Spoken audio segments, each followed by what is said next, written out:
Men's jewelry.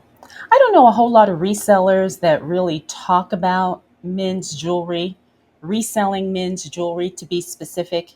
A lot of resellers, for the most part, focus on women's jewelry. But is there an opportunity that we're missing? Is there an untapped gold mine when it concerns men's jewelry and the resale market?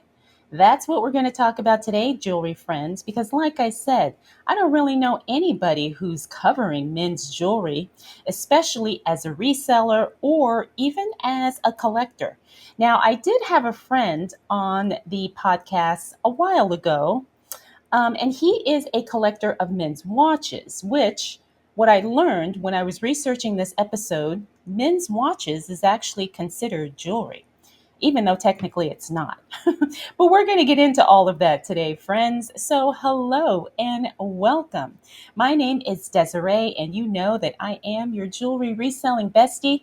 And like I said, today we're going to be diving deep into men's jewelry and see if there's an opportunity there for us to maybe expand our inventory and sourcing options and maybe even make some money in a sub niche of the jewelry reselling category that may not have as much competition. So before we get into that, I like to remind you to make sure to check out our websites, jewelryresellerspodcast.com and goodgreatfabulous.com. I do have links in the show notes for you if you are interested, but basically, those are some areas where I hang out on the internet, and you can get more information about me and the podcast by visiting either of those sites. All right, so let's go ahead and get into today's topic because, like I said, I don't really know of too many resellers talking about men's jewelry. I know it's been mentioned here and there, but is it something that we are giving enough attention and enough consideration to? Most people automatically just assume the jewelry category is basically women's jewelry. And I want to say that is true.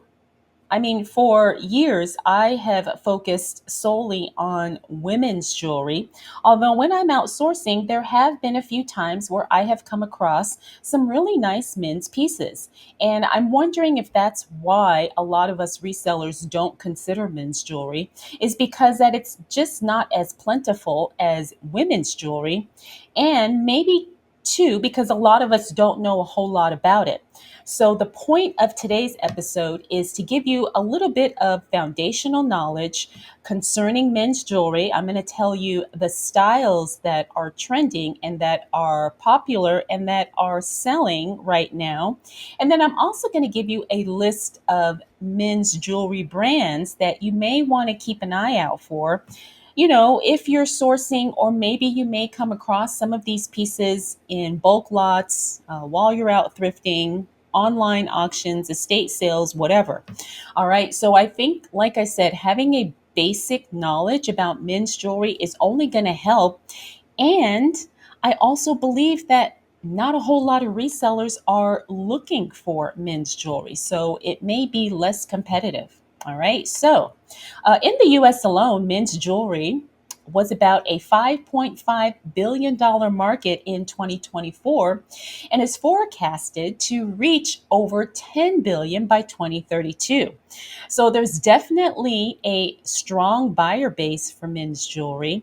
And I think that these numbers are pretty strong. And so, like I said, we want to give ourselves the best chance as it relates to making the most money and having the inventory that we can turn over for our buyers, whether they be male, female, or both. All right. So I do want to start, though, with a brief history of men's jewelry because I think this is very interesting.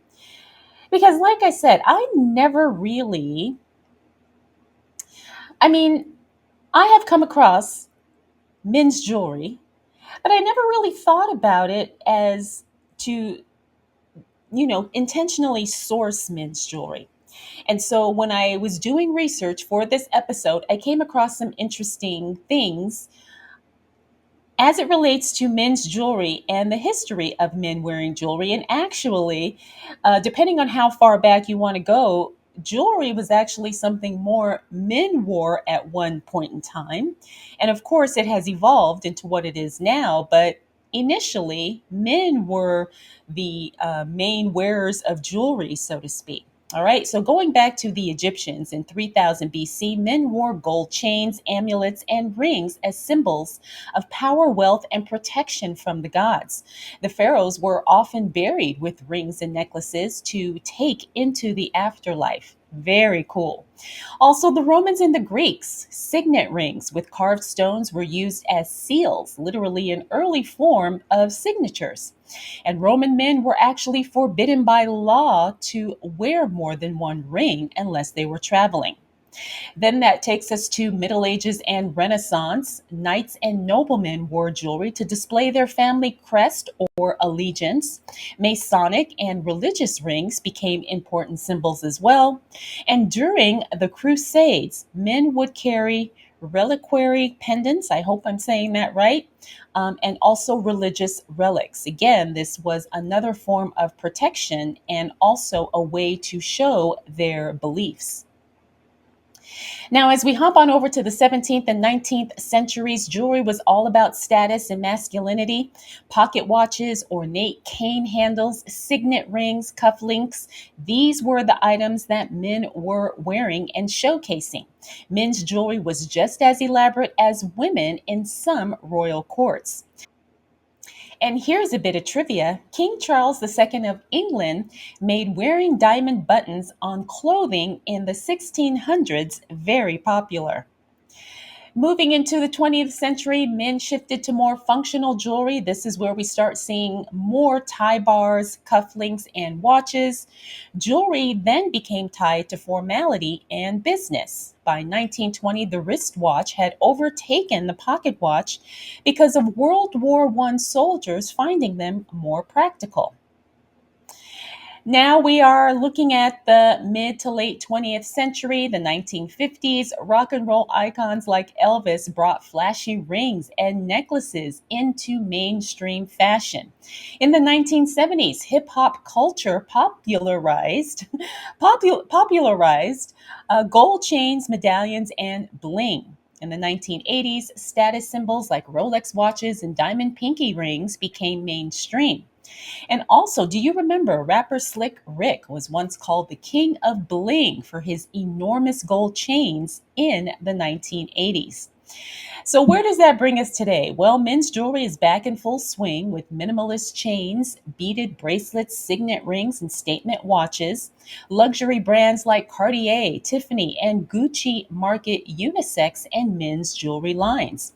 And according to GQ, the signet ring is one of the most retrending men's jewelry items of the 2020s.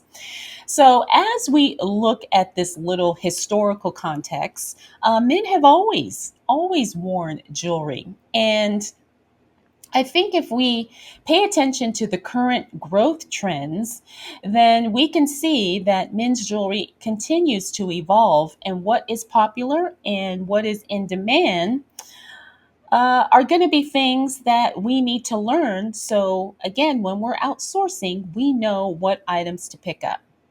All right, so let's go ahead and move into some of the trending men's jewelry styles. All right, now this is the stuff that is current as it relates to the time of me recording this episode, which is in almost fall of 2025. But some of these men's jewelry styles I did not know about. And so I'm kind of glad that I did do this research because now I'm more familiar with some of these pieces and I will recognize them when I'm outsourcing.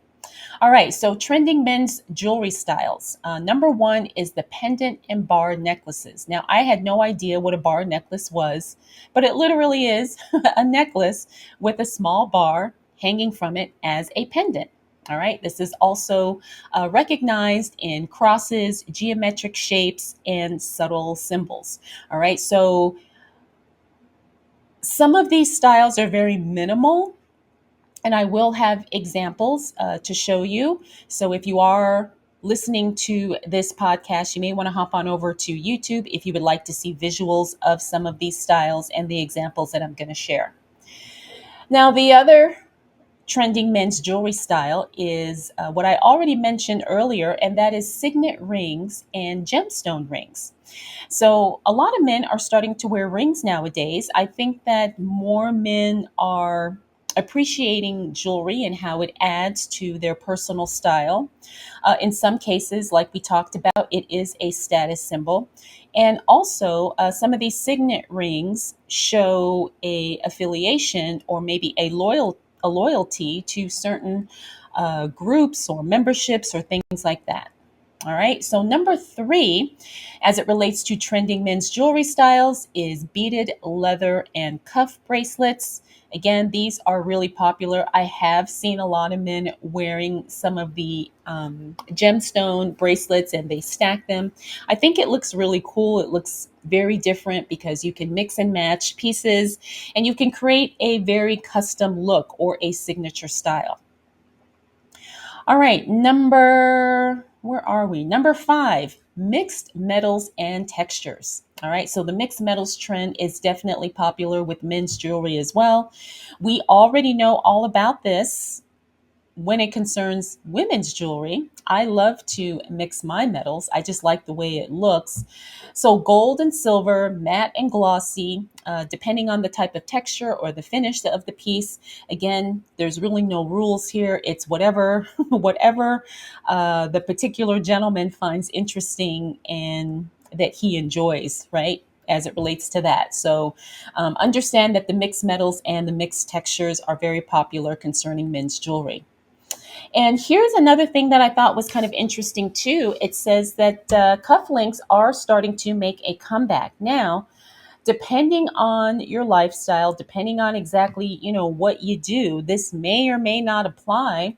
But cufflinks,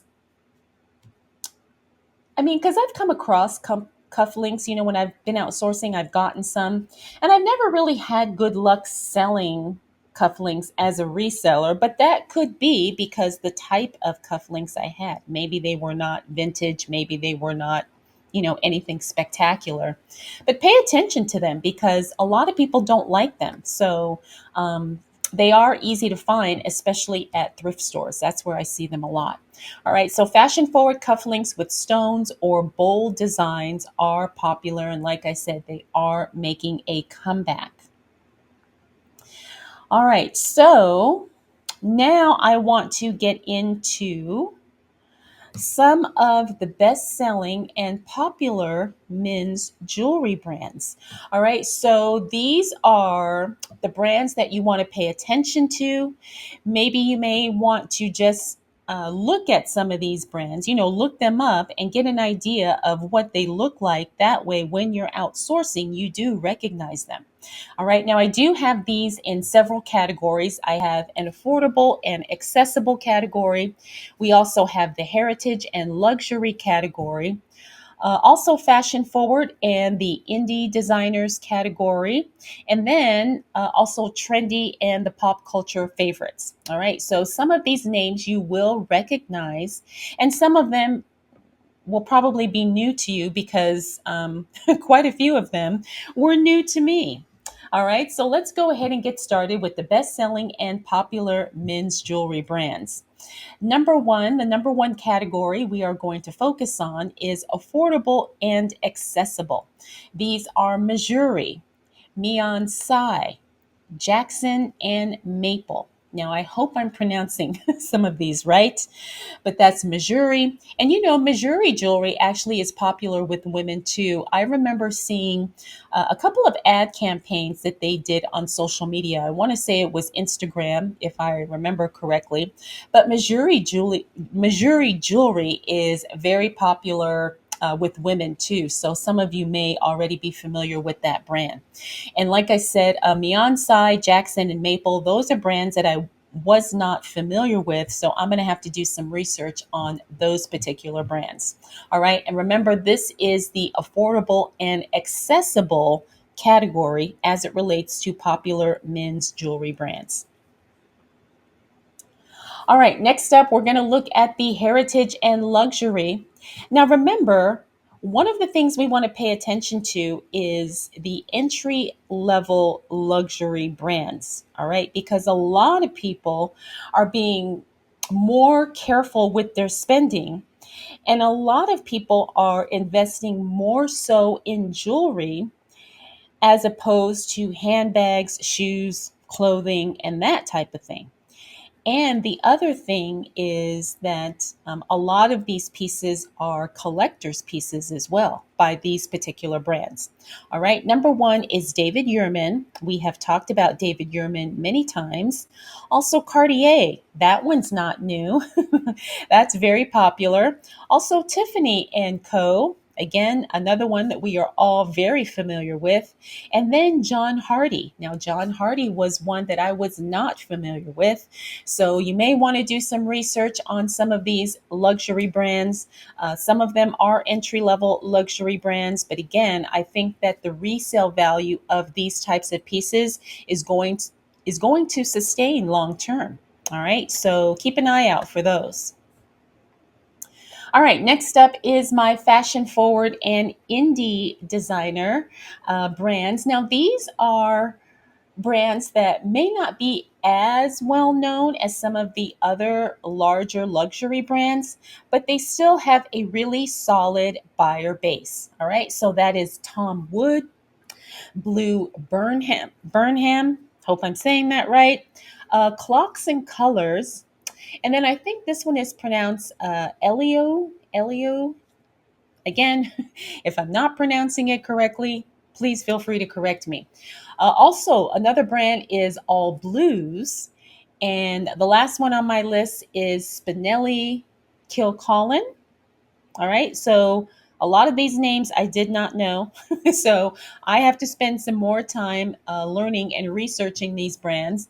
But of course, like I said, the more you know, the better you're going to be as it relates to finding these pieces and knowing what to pick up and knowing what's going to hold its value as a reseller. All right. So again, the brands or the designers in the fashion forward and indie category are Tom Wood, Blue Burnham, Clocks and Colors, LU, All Blues, and Spinelli Kilcullen. Very interesting. All right, next up, let's look at the trendy and pop culture favorites. Now, there is a brand on here that I absolutely love. Not that I wear it, but I just think some of their pieces are so amazing and just so cool. All right, let's start off with Chrome Hearts. Of course, Van Cleef and Arpels. Now, Van Cleef and Arpels, I think, has had a very long and loyal following, not only for men, but for us ladies too. Here's the brand that I really love, and that's Ice Cartel. If you don't follow them on Instagram, I think you should. They have a lot of amazing pieces. I've seen a couple of their ads a while ago. I don't know if they're still doing it, but Ice Cartel stuff is just a lot of bling heavy pieces. All right. I don't know if you would find those particular pieces when you're outsourcing, but you may find it at like a pawn shop or something like that. That was the other thing that I learned is when you are looking for men's jewelry, more than likely you will find men's jewelry at pawn shops. And maybe it's because more men are pawning their jewelry for whatever reason. But I thought that was a very unique distinction. When you're outsourcing men's jewelry, you tend to find a lot more of it in pawn shops. Now, this next one, I don't know how to pronounce. I think it's Varai. Let me know if I'm saying that right, if you know. And then also Pandora. Pandora, again, has a very loyal buyer base for men and women's jewelry, specifically the Talisman collection. That is the one you want to look out for if you come across it. All right, so again, the trend and popular cult favorites are Chrome Hearts, Van Cleef and Arpels, Ice Cartel, Varai, and Pandora, the Talisman collection. All right. See, so that's not really a whole lot. It's not too overwhelming like some of the other jewelry brands where the list can go on and on and on. I think this is going to give you a really solid foundation just to kind of get started and know what is popular, know what's selling, know what is trending, and what styles buyers are looking for as it relates to men's jewelry. All right. And these are pieces that tend to hold their value, or I should say, these are brands that tend to hold their value in the resale market. All right. Because that's really what it's all about. Because I always say, at the end of the day, we're doing this to make money, and there's nothing wrong with that.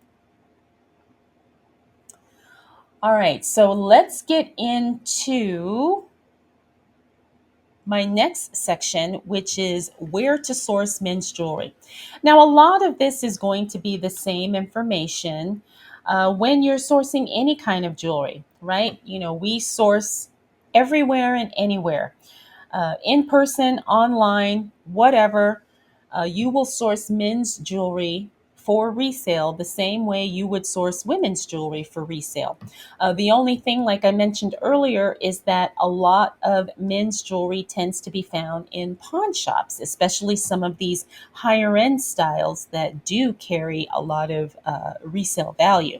All right, so we've already talked about many times on the podcast thrift stores, estate sales. Antique malls, that's another place where I have seen quite a bit of men's jewelry, especially vintage men's jewelry in antique malls. Now, of course, I don't know if you are going to be able to source at an antique mall and buy pieces that you can sell and have a big enough profit margin, but you never know. And it's also a good way to learn about vintage men's jewelry because you'll see certain styles and certain designs, um, like I said, that will help you recognize it, and maybe some things that you're just not familiar with. Now, the other thing I wanted to talk about, and I don't know if I have it in my notes, but tie clips, money clips, and I think that was it.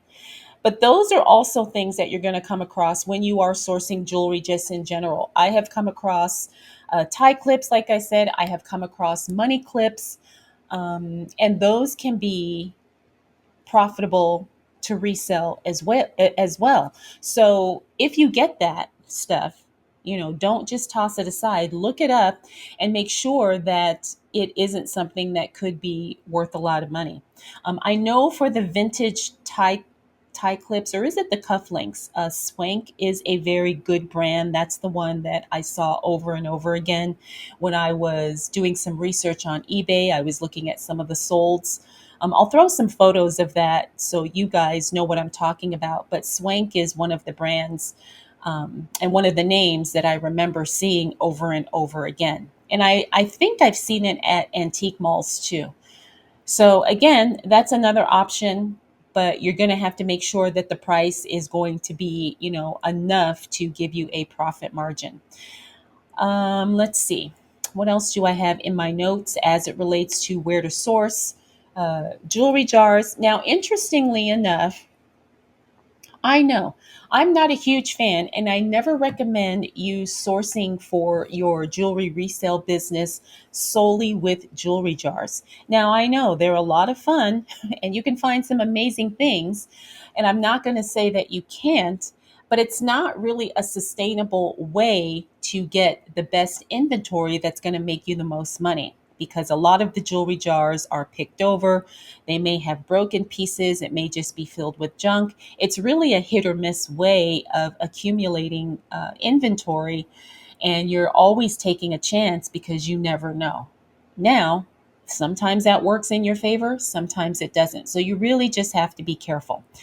I say all of that to say, though, I have found some men's jewelry pieces in jewelry jars back in my early days when I didn't know any better and I was sourcing with a lot of jewelry jars.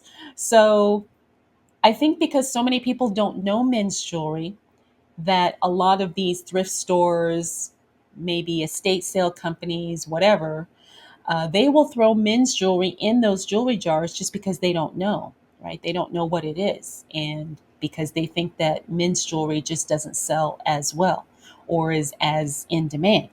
So you can find some overlooked men's jewelry pieces in jewelry jars. But again, like I said, it's hit or miss. And I wouldn't solely rely on that as a way to get, sellable inventory. All right. And then the last thing in my notes is online auctions. Of course, we talk about that, flea markets, yard sales, pawn shops, like I mentioned, all of those places you can find men's jewelry. All right. So it's going to be the same approach as it relates to sourcing jewelry in general. You can probably also find some pieces in live shows like on Whatnot or District or something like that. And you probably could find lots even on eBay, right? So just it's one of those things where you have to try it and see. You got to try it and see if it's going to work out.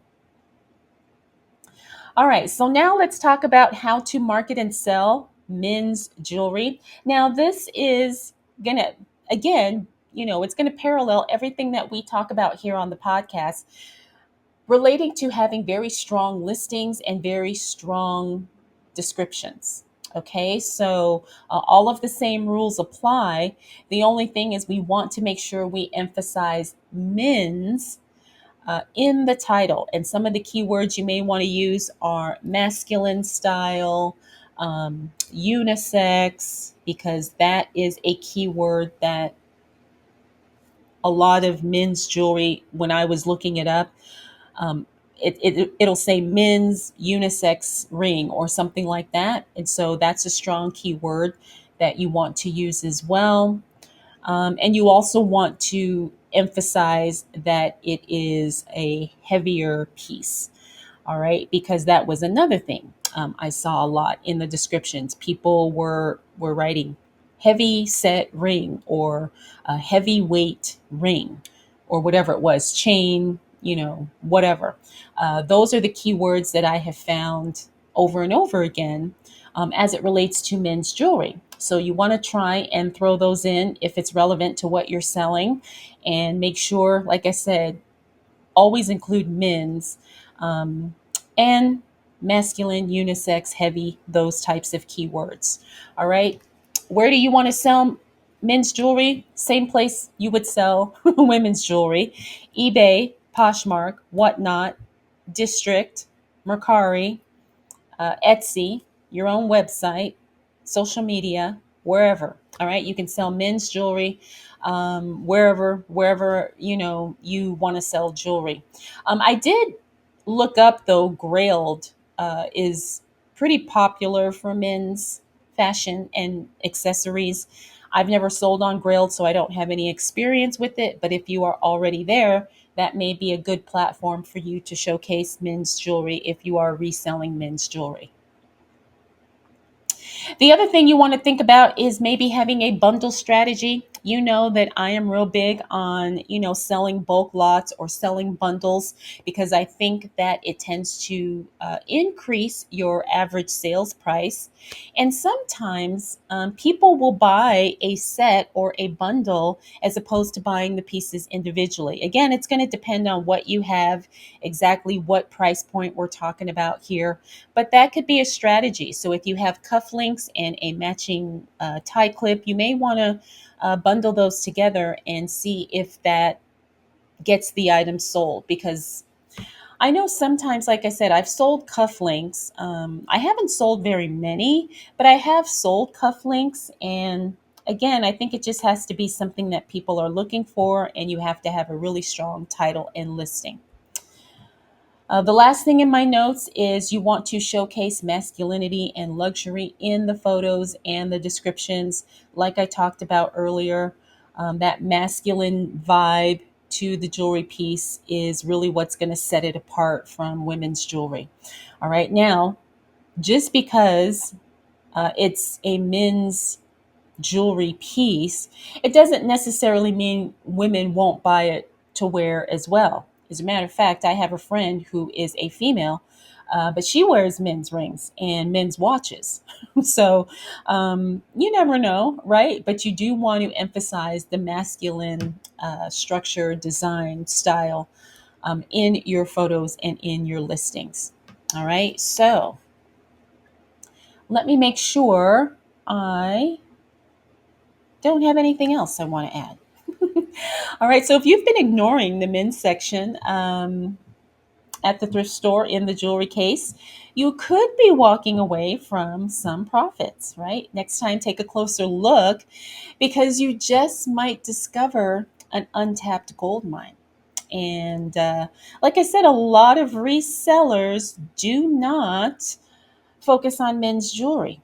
And so I'm hoping that this episode at least gave you like a little bit of a base knowledge. And some of you may not, you may not ever sell men's jewelry, but isn't it good to have a little bit of knowledge about it? A little bit of a foundation, a little bit of an understanding of what is trending and what's popular. So if by chance you come across it, you'll know. And the other thing too, what I've noticed too is like a lot of women will buy jewelry for men. Either their husbands, boyfriends, brothers, sons, whatever. A lot of women are actually purchasing men's jewelry as gifts. So that's something to think about and to keep in mind as well. So let me know, have you sold men's jewelry before? And was it a good experience? Did you find something interesting? Did you find something that was just an absolute amazing piece and you made some spectacular money? Let us know because I love to read your comments and get your feedback.